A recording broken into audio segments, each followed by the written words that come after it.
ارتشا الفتح یا بسر اپوزیسیونا سوریای و لباجار ادلب لباکور سوریای ایرو راگهاند کوچکدارن وان سهو پنج چکدارن رژیم اسد کشتنا و به دهان بریندار کرنا. دهمان درباره ده شر و پفچون زنافبران هزین رژیم و چکدارن ارتشا الفتح دهندره نخوشخانه انشتیمانی یا جسر شغور ده نراوستیانا. دبرام برده رژیم اسد ایریشن اسمانی جی جویس به و نراوستاندیا. ابو زین العابدین سرکرده کی جبهة النصر ایرو راگهاند که حتانها ارتش الفتح به تمامی نخوشخانه انشتیمانی کنترل نکریا و سربار کرده که اوی بردوام بند دور پیچ کرنه ده تا به تمامی و نخوشخانه رزگار بکن.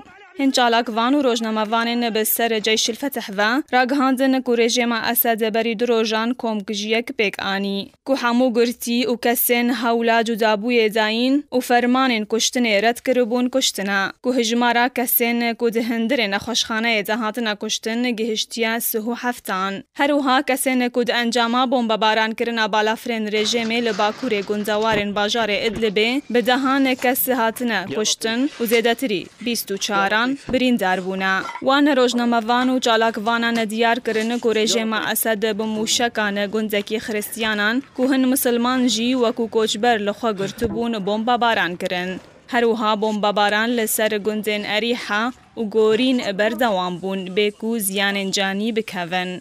او زیادتری هفته کیا شر و پفچون لدردور و هندر نخوشخانه انشتیمانی یا جسر شغور بردوامن که هر دو آلی حول ددن و نخوشخانه کنترل بکن.